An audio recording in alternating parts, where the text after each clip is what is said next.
Hi welcome to great Andhra. రా బహదూర్ ఈ movie teaser trailer అయితే సూపర్గా ఉంది, అందులో ఎలాంటి డౌట్ లేదు. మరి సినిమా రిలీజ్ అయిన తర్వాత ఎలా ఉంటుందో చూడాలి.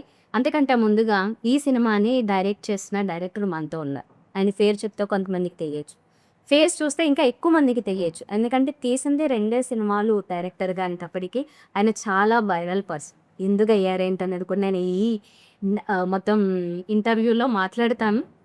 Let's invite him. హాయ్ అండి. హాయ్. వెంకటేష్ మహా గారు. మీ పేరు చెప్తే కొంతమందికి తెలియదు, కానీ మా ఫేస్ చూస్తే గుర్తుపడతారు. ఎందుకంటే మీ కామెంట్స్ అంతా వైరల్ అయ్యాయి కొన్ని విషయాలు. Yeah. So coming to Rao భక్తు ట్రైలర్ టీజర్ చాలా బాగుంది నిజంగా. అంటే ఈ మధ్య కాలంలో మేమైతే చూడలేదు. ఫస్ట్ ఆఫ్ ఆల్ నేను మీకు ఒక విషయంలో థ్యాంక్స్ చెప్పాలి. కేర్ ఆఫ్ కంచరపాలెం లాంటి సినిమా నాకు ఇప్పటికీ అది పేరు చెప్తేనే ఒక నాస్టాల్జియాలా అనిపిస్తుంది. అదేంటో ఆ సినిమా తీసింది మీరు, చూసింది ఏమైనప్పటికీ ఎంత బాగుంది, ఎంత మంచి సినిమా అనిపిస్తుంది ఇప్పటికీ కూడా. ఇష్టమైన సినిమా ఏంటంటే నాకు చాలా మంచి పెద్ద పెద్ద డైరెక్టర్లు లేకపోతే పెద్ద హీరోలు చేసిన సినిమాల కంటే ఇది గుర్తొస్తే ఇది టాప్ 1లో పెట్టచ్చు అన్న ఫీలింగ్. అలాంటి సినిమా తీసినా మీరు స్ట్రైట్గా ఒక క్వశ్చన్, మీరు ఎలా అయితే ఫిల్టర్స్ లేకుండా మాట్లాడతారో నేను ఒక అంటే ఈ సోషల్ మీడియాలోంచి తీసుకున్న క్వశ్చన్ అనుకోండి. ఇది అంత మెచ్యూరిటీ ఉంది, కేర్ ఆఫ్ కంచరపాలెం తీసిన డైరెక్టర్ అయినా ఇలా మాట్లాడింది అని గతంలో మీరు చేసిన వ్యాఖ్యలకి సంబంధించి ఒకరు అన్నారు. దానికి ఏమంటారు? See, good that you started with this అండి. ఆ రోజు ఏం జరిగింది అనేది ప్రపంచానికి అసలు తెలియదు. మీరు ఇన్స్టాగ్రామ్లో అదే సోషల్ మీడియాలో ఏదైతే చూసారో అంత మట్టుకే తెలుసు. ఆ ఇంటర్వ్యూ జరిగిన రోజున ఏం జరిగింది అనేది ఎవరికి తెలియదు. సో బేసిక్లీ ఇట్ వాజ్, నేను ఆ ఇంటర్వ్యూలో మీరు మొదట్లో చూసినట్టయితే కనుక నేను చాలా ప్రశాంతంగా that interview was about women అనమాట, women and films, women's day special. So నేను చాలా ప్రశాంతంగా ఉన్నాను. కానీ అడిగిన ప్రశ్నలు కావచ్చు, ఏదైతే డిస్కషన్ జరుగుతుందో ఆ డిస్కషన్ కావచ్చు, at one point I got triggered for the kind of questions they were asking and the interviewer. So I got triggered and I went into that zone. నేను మాట్లాడాను, కరెక్టే. నేను దాన్ని ఎప్పుడు డినై కూడా చేయలేదు, నేను మాట్లాడలేదు, అది నా ఉద్దేశం కాదని. థింగ్ ఈజ్, ఆ ఇంటర్వ్యూ అయిన వెంటనే ఇలా కుర్చీలోంచి లేసాము. మేము వెళ్ళి ఇంటర్వ్యూ చేసిన వరకు వాళ్ళని ఆమెని నేను అడిగాను. నేనే కాదు, నాతో పాటు ఉన్న డైరెక్టర్స్ కూడా వచ్చి కొంచెం ఆ డిస్కషన్ అటు వెళ్ళి కొంచెం ఫ్లిప్ అయి ఉండే.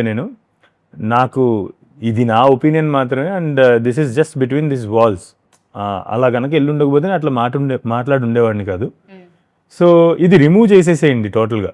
There is no need for these things to go out or దీనివల్ల ప్రజలకు ఎటువంటి ఉపయోగం లేదు, ఆడియన్స్కి ఎటువంటి ఉపయోగం లేదు.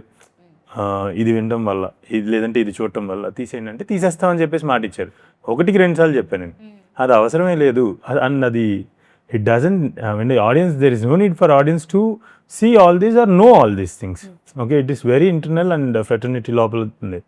సో నేను అది చెప్పినప్పుడు తీసేస్తా అన్నప్పుడు తీసేయమన్నాను, తీసేస్తా అన్నారు. నాతో పాటు ఉన్న డైరెక్టర్స్ కూడా, ఇంక్లూడింగ్ నందిని రెడ్డి మ్యామ్ కూడా, తీసేసేయండి, అది అవసరం లేదు, వాడు జరిగిన డిస్కషన్కి అలా వాడు ఫ్లిప్ అయ్యిండు అని చెప్పారు. తీసేస్తామని మాట ఇచ్చారు. 2 రోజుల తర్వాత సేమ్ ఇంటర్వ్యూతో ఇంకొక ఇంటర్వ్యూ చేస్తున్నాం నేను, ఇంకొక డైరెక్టర్. ఆ రోజు కూడా నేను ఆమె తీస్తే టాపిక్ ఆ పక్కనున్న డైరెక్టర్తో మొన్న మాట్లాడాడు అంటే నాకు డౌట్ వచ్చింది, ఇదేంటి ఎందుకు చెప్తున్నారు మ్యామ్, మీరు తీసేయలేదా, తీసేస్తా అన్నారు కదా అని చెప్పేసి అంటే, లేదు, నథింగ్ విల్ కమ్ అవుట్, తీసేస్తున్నాము అంతే అని చెప్పి మాట ఇచ్చారు. మేమేమంటాం అండి, ఇంటర్వ్యూస్ ఇస్తాము, అడుగుతాము, అవసరం లేని చెప్తాము, దాని తర్వాత మా చేతిలో ఉండదు కదా. సో రిలీజ్ అయింది, నేను యాక్ట్ చేసిన ఫిల్మ్కి సంబంధించిన ప్రమోషన్స్లో నాకు తెలియదు. సో రిలీజ్ అయిపోయింది, మరుసటి రోజు ఫోన్స్ వస్తున్నాయి, ఇట్లా అన్నీ జరిగింది. ఇంకా అప్పటికి తెలిసిందే కదా, it became a very big this thing. I was like, నేను వద్దన్నాను కదా, నేను వద్దు అన్న కన్సెంట్ లేని ఒక విషయాన్ని, నేను వద్దు అన్న విషయాన్ని ఎందుకు బయటపెట్టారు అనేది నా బిగ్గెస్ట్ డైలమా. నేను ఆమెకు ఫోన్ చేశాను, ఇది కరెక్ట్ కాదు కదండి, నేను వద్దన్నది ఎందుకు పెట్టారు మీరు, అవసరం లేదు, ఆడియన్స్కి అవసరం లేని విషయం ఇది, ఎందుకు పెట్టారు ఇది, వాట్ ఎవర్ మీరు వద్దంటే పెట్టుకోండి. పెట్టకూడదు కదా. సో నేను వద్దన్నది ఎందుకు పెట్టారంటే, లేదు ఎడిటింగ్ టీం నాకు తెలియదు, నేను వేరే చోట ఉన్నాను, వేరే రాష్ట్రంలో ఉన్నాను, నాకు తెలియదు ఈ విషయం, నేను చూస్తాను అని మళ్ళీ ఫోన్ చేశాను, తీయట్లేదు, తీసేసేయండి అని చెప్పేసి అంటే తీయట్లేదు, మళ్ళీ ఫోన్ చేశాను. ఫోన్ చేస్తే నేను వేరే రాష్ట్రంలో ఉన్న, ఎడిటర్స్ కూడా లేరు ఆఫీస్లో, ఇప్పుడు తీయటం కష్టం అన్నట్టు చెప్పారు. And it became whatever it became. నాకు ఇష్టం లేదు అండ్ అవసరం కూడా లేదు. There is no use of that whole conversation to go out. And the reasons for the conversation I never told this. ఎందుకంటే ఒకసారి బయటికి వెళ్ళిపోయిన తర్వాత దానికి రీజన్ సంజాయిషి చెప్పుకునేటటువంటి వ్యక్తిని కాదు నేను. సో ఓకే, వెళ్ళింది, it's part and participle of my career. And ఒక పెద్ద దర్శకుడు ఆయన, నేను పేరు చెప్పలేను కానీ చాలా పెద్ద దర్శకుడు ఆయన, అంటే he is the big director అన్నట్టు నన్ను ఫోన్ చేసి ఒక మాట అన్నారు, ఎందుకు పెడతారు, నువ్వు మాట్లాడితే వెళ్తుందని పెడతారు, అంటే ఎవరు మాట్లాడితే రీచ్ అవుతుందో జనాల్లోకి అది పెడతారు, ఎందుకు పెడతారో తెలిసిందే కదా, సో వదిలేసేయి అని చెప్పేసి ఆయన ఎవరు మాట్లాడితే వెళ్తుందో జనాల్లోకి వాళ్ళు, అంటే నువ్వు నీ మాటకి ఒక విలువ ఉంది అని అనేది తీసుకో, దీంట్లోంచి గ్రహించు, ఇక నుంచి ఇది వదిలేసే అని చెప్పేసి ఆయన. అలాగే నా స్నేహితులందరూ ఇండస్ట్రీలో, నువ్వు మాట్లాడింది కరెక్టే కానీ వెళ్ళిపోయింది ఏదో వెళ్ళిపోయింది. So it took 3.5 years for a person are like మీడియాలో ఉండేటువంటి ఒక అంతటి పవర్ఫుల్ సాధనం ఉన్న ఒక మీరందరికీ చాలా పవర్ఫుల్ సాధనం ఉంది మీ చేతిలో, దాంట్లో ఉన్న ఒక మనిషి ఒక ఇర్రెస్పాన్సిబుల్గా బిహేవ్ చేయడం వల్ల I had to take not only as a director of the film, as a film director, also as a human being, I had to take 3.5 years of burn. But that's fine, I'm still fine with it, it is okay, అయిపోయింది. ఇంక మనం అయిపోయిందని నేను we can't undo it, కాబట్టి we just have to go forward. Okay, అంటే మీరు చెప్పిన తర్వాత అర్థమైంది. ఓకే, మీరు ఆ తర్వాత మరి దానికి ఒక సారీ చెప్పడము అలాంటి నేను నెక్స్ట్ వీడియో చెప్పాను. అంటే నేను ఫస్ట్ వద్దన్నానండి, దాన్ని పెట్టేశారు. పెట్టిన తర్వాత నేను అది మాట్లాడింది నేను కాదు అని అనలేనుగా, నేనేమిగా మాట్లాడుతుంది, కాబట్టి నేను అలా మాట్లాడలేనండి. నేను కాదు మాట్లాడింది, లేదంటే అది కాదు ఉద్దేశం, అది ప్రస్ఫుటంగా అక్కడికి వెళ్ళిపోయింది. సో నేను లాంగ్వేజ్ కొంతమందికి నచ్చలేదు అన్నారు, కాబట్టి లాంగ్వేజ్కి తరఫున నేను అపాలజీ చేశాను and I put a full stop there. Got it. మీరు అప్పటి వరకు అయితే అంటే ఇలాగా మరి అవుట్ స్పోకెన్గా ఫిల్టర్స్ లేకుండా మాట్లాడే ఉద్దేశం లేదు, అదేదో ఫన్ వేలో అయింది, మీరు పెట్టద్దన్నారు. మీరు చూసినట్టయితే ఆ ఇంటర్వ్యూకి ముందు కానీ ఆ ఇంటర్వ్యూకి తర్వాత, ఆ ఇంటర్వ్యూకి ముందు నేను 6 సంవత్సరాలుగా ఇంటర్వ్యూ ఇస్తున్నాను, ఆ ఇంటర్వ్యూ తర్వాత ఇప్పుడు 4 సంవత్సరాలుగా ఇంకా బతికే ఉన్నాను ఇండస్ట్రీలో, సస్టైన్ అయ్యానా. కానీ ఏ రోజైనా నేను ఏ స్టేజ్ మీదైనా కానీ, లేదంటే నా ఇండస్ట్రీ ఫ్రెటర్నిటీలో ఎవరితో అయినా కానీ, లేదంటే ఏదైనా వేరే ఇంటర్వ్యూస్లో కానీ నేను అలా చూసారా నన్ను చూడు. So basically I'm not a person who every one saw in that video. I my self knew that I'm not that person, అందుకని నిన్ను తీసేయండి అని అడిగి. అయితే మీరు ఏదైతే చెప్తున్నారో, క్లెయిమ్ చేస్తున్నారో నేను ఇలాంటి కాదు అని, ఇంకొకటి కూడా చేశారు మీరు అలా కొంచెం. ఒకటే టైంలో డంకీ మూవీ అండ్ సాలర్ రిలీజ్ అవుతున్నప్పుడు, సాలర్ రైట్, నేను ఈ సినిమాకి వెళ్తున్నానని మీరు టికెట్ చూపించడము ఇన్స్టిగేట్ చేసినట్లు, లేకపోతే అది కాదు. ఒకటి ఏమవుతుందంటే, ఒకటి అట్లాంటిది ఏదైనా జరిగింది అనుకోండి, ఫర్ ఎగ్జాంపుల్ నేను మొన్న సంగీతం పెట్టాను, సంగీతం అదైతే క్లియర్ ఎవిడెంట్ కదా, నేను ఈ సినిమాలకి వెళ్ళను, ఇలాంటి సినిమాలకి వెళ్ళను, లేకపోతే అసలు అది కాదు కదా ఉద్దేశం. నేను పెట్టింది ఏంటి, నా ఫేవరెట్ హీరో సినిమా రిలీజ్ అవుతుంది, నేను వెళ్తున్నాను అని చెప్పేసి. I really love the trailer so much. And అప్పుడే మాకు ఒక ఇది వచ్చింది, ఒక స్టాండింగ్ ఓవేషన్ ఇచ్చారు సెన్సార్ బోర్డులో అనే సంథింగ్. ఎట్లా వస్తుంది, ఇట్స్ ఇంకొక విషయం చెప్పనా, నేను ఆ సినిమా రిలీజ్ అయిన తర్వాత సలార్ కింద బర్న్ స్టార్ట్ అయిన తర్వాత నేను మా టీంని అడిగా, సలార్ రిలీజ్ అవుతుందా ఏంటి అని చెప్పేసి. సో బేసిక్లీ రెండు మీకు తెలియకుండానే జరిగాయి. Yeah, it is absolutely not my intention. So ఒకటి జరిగింది అనుకోండి, ఇప్పుడు దానికోసం ఎవరైతే ఇండస్ట్రీలో ఉన్నారు మీకు అంటే ఇంత పెద్ద సినిమా రిలీజ్ అవుతున్నప్పుడు అది రిలీజ్ అవుతుంది నిజంగా తెలియదా? లేదండి, నేను actually I was in middle of lot of work too. Okay, అప్పుడు నేను ఒక ఫిల్మ్ ప్రొడ్యూస్ చేస్తున్నాను. So there is lot of pressure on my head. Yeah, నాకు ఆ రోజు అది జరిగినప్పుడు ఓకే, దీంతో పాటు సాలార్ కూడా రిలీజ్ అవుతుంది, రెండు ఒకటే రోజు రిలీజ్ అవుతున్నాయి అనే రియలైజేషన్ వచ్చింది. అండ్ నేను అప్పటికి చెప్పాను, నాకు అరే బాబు ఇది ప్యూర్లీ కోఇన్సిడెన్స్ అని నేను చెప్పా ట్విట్టర్లో. కానీ దాన్ని ఆగదు, అది మనం ఎంత చెప్పినా ఆగదు. సరే, ఆగినప్పుడు వి కాంట్ సి, కొన్ని మన చేతుల్లో లేనివి వాటి విషయం గురించి మనం పోరాడకూడదు అనేది నా ఉద్దేశం. అది ఏదైతే మన చేతుల్లోకి అంటే అది ఆటోమేటిక్గా మన చేతుల్లోకి వస్తుంది, మనం మనలాగా ఉంటే చాలు.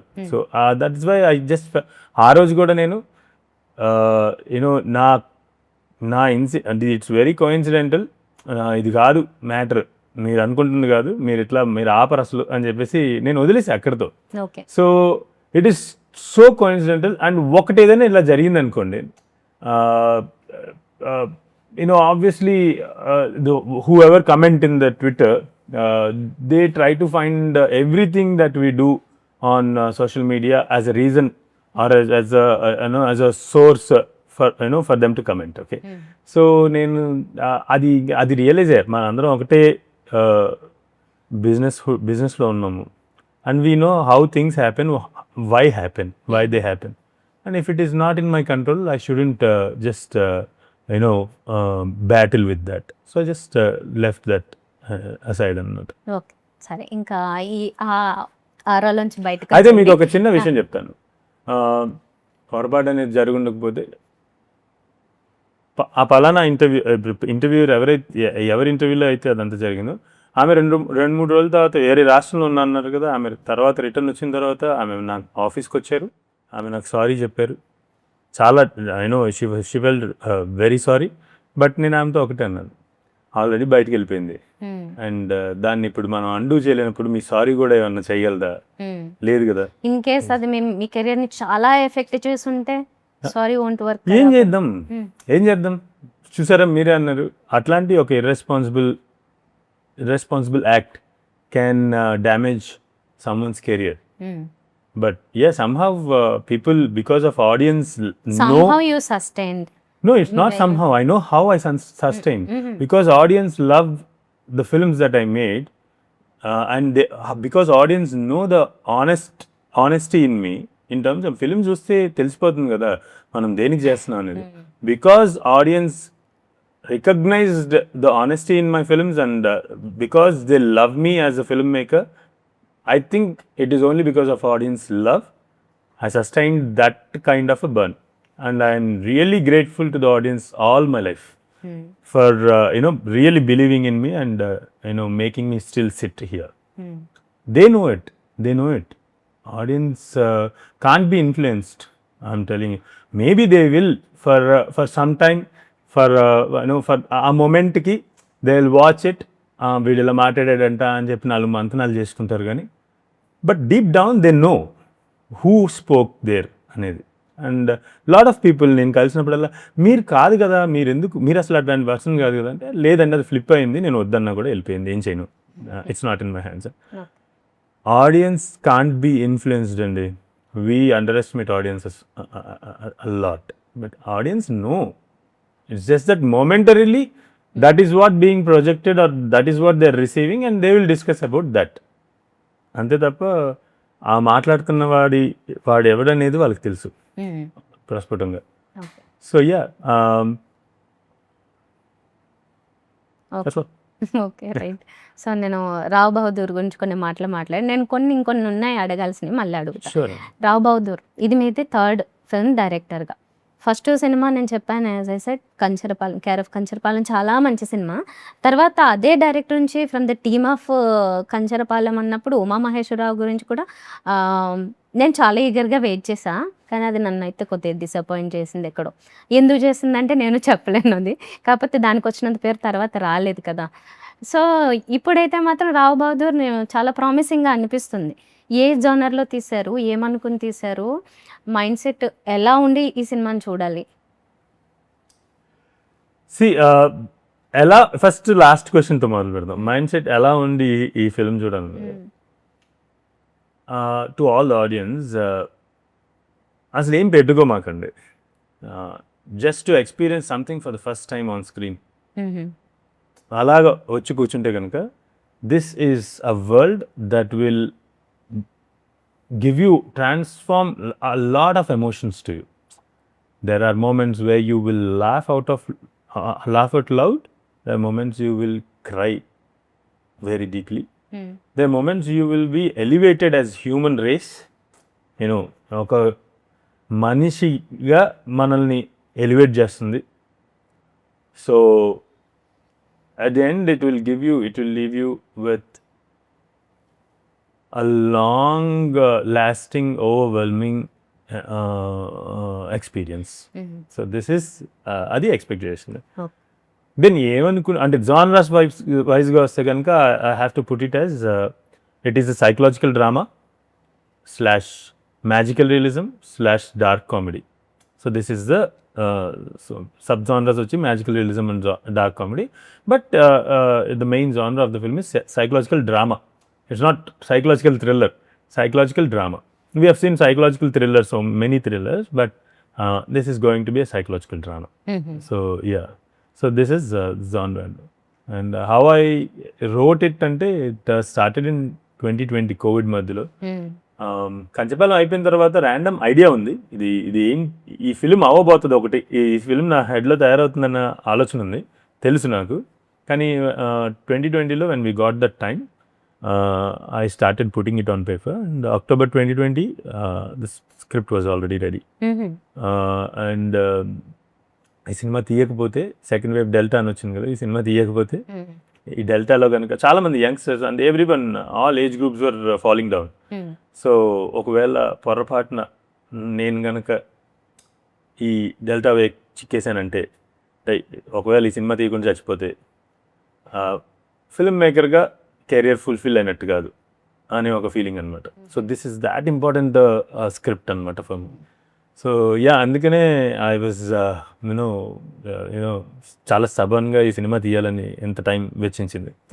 అది ఎన్ని హర్డల్స్ ఫేస్ అవుతున్నా కూడా I just wanted to make this as my next feature film or as my next original after care of Kanchapalem.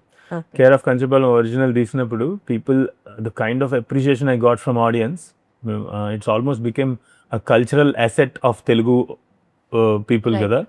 So వాళ్ళకి ఇంకొక ఒరిజినల్ తీసిన రోజున it has to be something more అనే ఒక feeling. So this film is going to B సత్య అన్నట్టు, Rao Bahadur will have care of Kanchapalem for breakfast అని ఏదో అన్నాడు. So that's absolutely true. Actually నేనే చెప్తున్నా, రెండింటినీ తీసిన వ్యక్తికి నేనే చెప్తున్నా, this film will leave you with 10 times more experience than care of Kanchapalem. Yeah. That's it. మీరు ఇందాక నుంచి ఒక 2 times దేశ సంచారి అనేది ఒకటి ఏదో స్పెల్ చేస్తున్నా. నేను లోక సంచారి అనే బుక్ చదివాను బై రాహుల్ సాంకృత్యాయ్. దానికి దీనికి ఎంత సంబంధం ఉందా? See, I'm really a big fan of Rahul Sankrithya's book. Yeah, Volga too. So I love his work. దానికి దీనికి సంబంధం లేదు, కాకపోతే బహుశా మనం చదివే పుస్తకాలు మన మైండ్ సెట్ని సెట్ చేస్తాయి కదా. సో అక్కడెక్కడి నుంచో ఉండొచ్చు, కానీ ఇట్స్ నాట్ ఫ్రమ్ లోక సంచారి. దేశ సంచారి అనేది ఆ పాత్ర క్యారెక్టరైజేషన్ అనమాట. రైట్. ఈ సినిమా తీస్తున్నప్పుడు హర్డల్స్ అన్నారు, ఏంటి, ఎటు నుంచి వచ్చాయి, ఎలాంటి హర్డల్స్ అవి?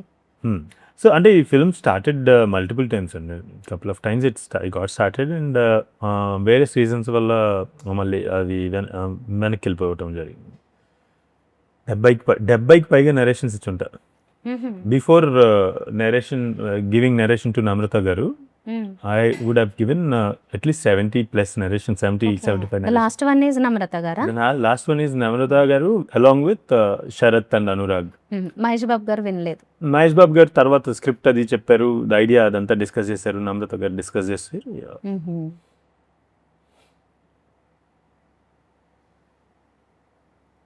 ఇది బాధలు, స్ట్రగుల్స్, హర్డల్స్ అంటాం కన్నా it's the process this film took.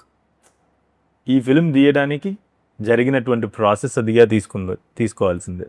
It's not anything I'm like నేను నరకం అనిపించని బహుశా అది that's the journey every film maker goes through when something like this happen. Like ఇలాంటి ఒక స్క్రిప్ట్ అయినప్పుడు ఇప్పుడు మొన్న 45 సంవత్సరాలు సంగీతం గారు ఎందుకు తీసుకున్నారు ఆ సినిమా తీయాలంటే ఆయనకి మాత్రమే తెలుస్తుంది అసలు ఆ సినిమా ఎందుకు 45 సంవత్సరాలు తీసుకుంది, ఏ రకాలుగా ఆ సినిమా ఏ కారణాలు ఆ సినిమా జరగకుండా ఆపి ఉంటుంది అనేది ఆయనకి మాత్రం తెలుస్తుంది. అవన్నీ ఒక్కోసారి చెప్పుకోలేనంత లోతైనవి కూడా కావచ్చు. బట్ వన్స్ నమ్రత గారు విన్న తర్వాత it went really smoothly. Yeah, so that's thing. And రెండోది ఏంటంటే most of the times I heard it as it's ahead of times అనే ఒక చిన్న లేబుల్ పడింది ఈ స్క్రిప్ట్కి. సో అట్లాంటివన్నీ బహుశా ఆ ఒక్క లేబుల్ విషయంలో మాత్రం నేను ఒక చిన్న మాట మాట్లాడతాను. మిగతా అన్నీ కూడా it's part of this journey. Ahead of the times film makers అనేవాళ్ళు ఉన్నది ఇప్పుడు ఏది అహెడ్ ఆఫ్ ద టైమ్స్ కాదు. If a person can think about it, it means is thinking about it from the observation, the current అబ్జర్వేషన్సే కదా. అది ఆలోచించగలుగుతున్నాడు ఒక వ్యక్తి అంటే అది అహెడ్ ఆఫ్ ద టైమ్స్ కాదు. చాలా మందికి టైం ట్రావెల్ కాన్సెప్ట్లో అహెడ్ ఆఫ్ ద అలాగే టైమ్. అనిపిస్తాయి. యా, కానీ మనం టైం ట్రావెల్ ఇంకా కనిపెట్టనే లేదు. మనం అసలు దానికి సంబంధించిన అణువు కూడా కనిపెట్టుండవు. టైం ట్రావెల్ ఎలా చేయాలో ఇంకా తెలియదు మనకి. But we make about time travel. That isn't it ahead of the times? But someone could able to think about it. Everything is creativity in it. So there is no one who could think ahead of the times. అంటే connectivity miss అవుతుందనా ahead of the times అంటే It is the director's at the end of the day our job is to make it connected to the audience కదా, make it relatable and connected to the audience. ఈరోజు time travel సినిమాలు మనందరం చూస్తాం. Almost I think మనకి చాలా ఇష్టమైన genre కూడా చాలా మందికి సైఫై అనేది. It's not a relatable thing. No one can travel in time. But how we got connected ante because of the directors who made it relatable and connectable to the audience. I think at the end of the day that is a director's job. That is the director's job. So writers and director's job. So that's what at the end of the day no one thinks ahead of the times. It is the current world makes them think like that, and maybe it won't. There is no need for that thought to occur for everyone who is collaborating in the film. It is just that they have to find if it is affecting them. If it is affecting them in terms of script చదువుతున్నప్పుడు కావచ్చు, narration ఇస్తున్నప్పుడు కావచ్చు, it will affect audience also. Audience are not they are super intelligent అండి. Because most of us కథకులం అనేటువంటి ఎవరైతే ఉన్నాం ఇక్కడ మేము ఊహించుకుని కథలు రాస్తాం. ఒక పాత్ర, ఒక మనిషి, ఆ మనిషి ఆ సంఘటనలో ఆ సందర్భంలో ఎలా ఉండొచ్చు, ఎలా మాట్లాడచ్చు, ఎలా ప్రవర్తించవచ్చు అనేది ఊహించుకుని వస్తాం. Audience are the ones who witness those characters every day in their life, and audience are the people who live those lives. These are imaginations. ours are imaginations. Theirs are real life. Okay, so there is nothing that audience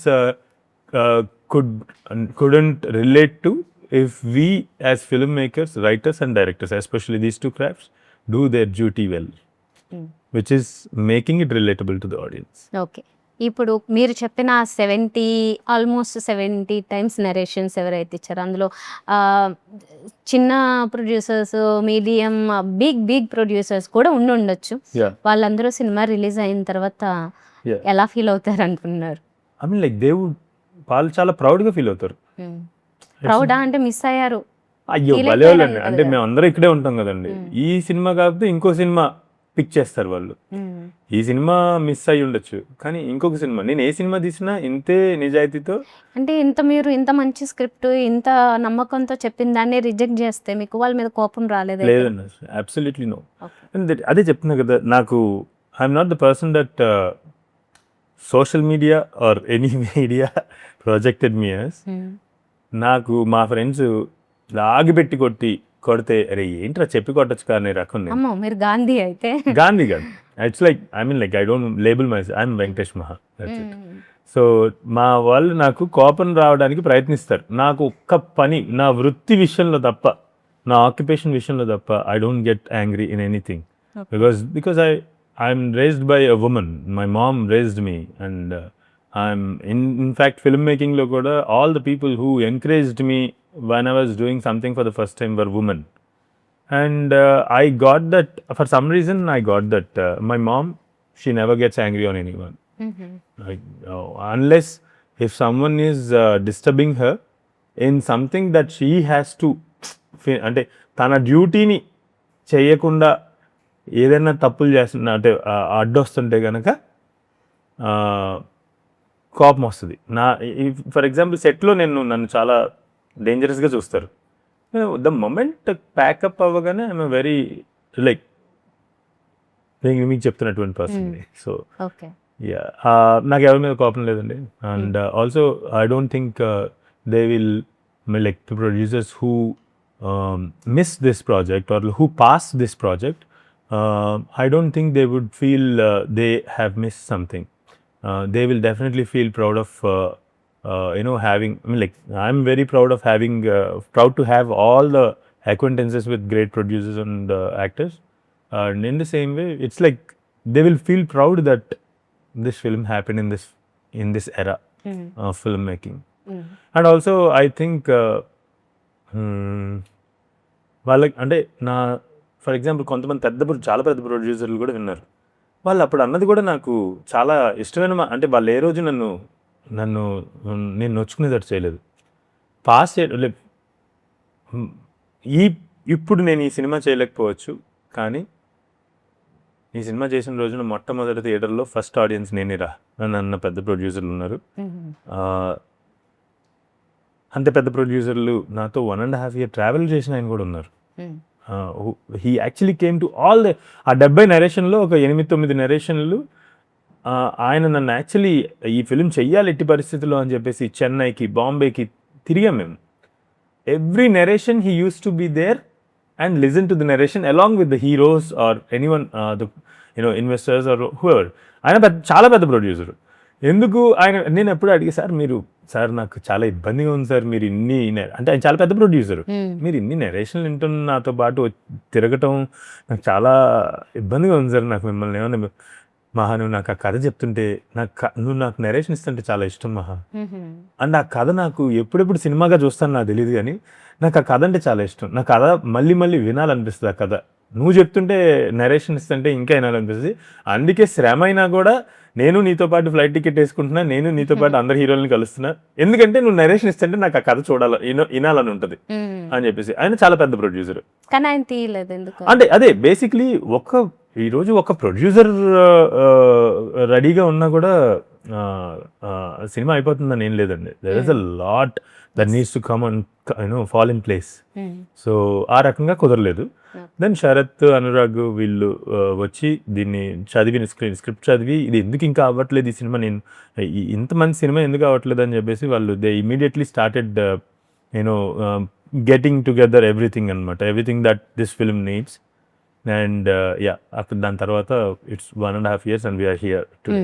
okay, నేను ఇందాక అడిగిన దానికి కంటిన్యూతో ఒకటి, మీకు ఎవరి మీద కోపం రాదు అన్నారు, కానీ తెలుసో తెలియక ఇందాక అనుకున్న మన కోఇన్సిడెంటల్లీ అది ప్రభాస్ గారి ఫ్యాన్స్కి హిట్ అయిన సందర్భాలు ఉన్నాయి కాబట్టి ఏమైనా చెప్పాలనుకుంటున్నారా? ప్రభాస్ గారి ఫ్యాన్స్కి నేను ఒక విషయం చెప్తా. అరే మీరు కనుక అసోసియేషన్ పెడితే యునానిమస్గా నేను ప్రెసిడెంట్గా గెలుస్తాను రా, యునానిమస్గా గెలుస్తా.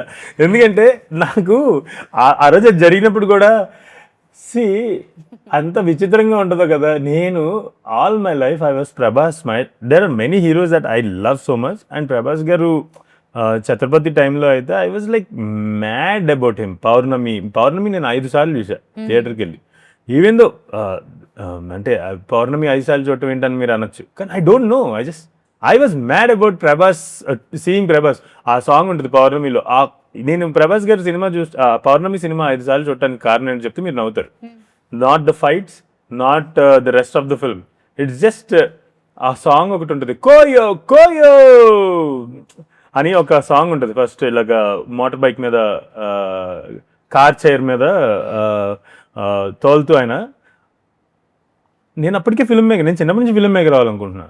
ఆ ఒక్క సాంగ్లో ప్రభాస్ గారి పర్ఫార్మెన్స్ చూసి నేను this man is a great actor అంటే ఆ ఫీలింగ్ అప్పుడు వచ్చింది పౌర్ణమి చూస్తున్నప్పుడు. I really want to work with him one day అన్న ఫీలింగ్ ఆ రోజు థియేటర్లో నేను 5 సార్లు చూస్తున్నాను. అంటే ఆ ఒక్క సాంగ్ చాలు, లైఫ్ ఈజ్ సో బ్యూటిఫుల్ రప్పప్ never never make it sorrowful రప్పప్ అని ఒక చాలా కొండలు కోనలు తారీర, అసలు ఆ టైం ఆ సాంగ్లో ప్రభాస్ గారు చేసినంత ఆ పర్ఫార్మెన్స్ అదంతా నాకేమనిపించిందంటే అది అతనిలో లేకపోతే, ఆయనలో లేకపోతే ఆ మజా అది స్క్రీన్ మీదకి తీసుకురావటం impossible.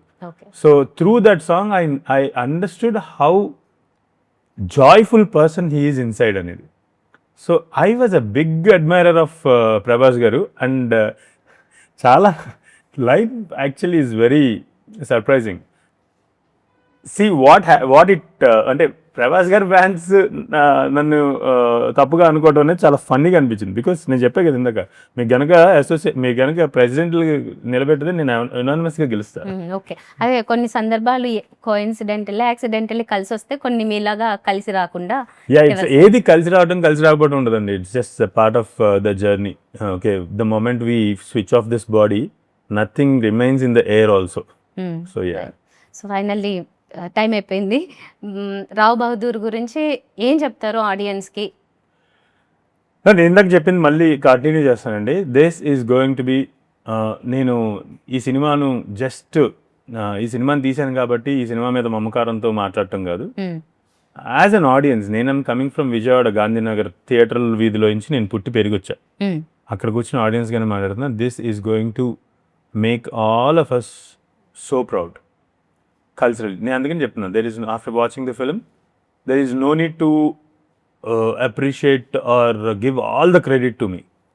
I would like all the audience, ఈ తెలుగు సొసైటీ ఏదైతే ఉందో, ఈ తెలుగు సొసైటీ నుంచి ఇటువంటి ఒక ఫిల్మ్ ఇవాల్వ్ అయ్యింది అనే pride I want all the audience to take. Just not me or just not Satyadev, just not the producers.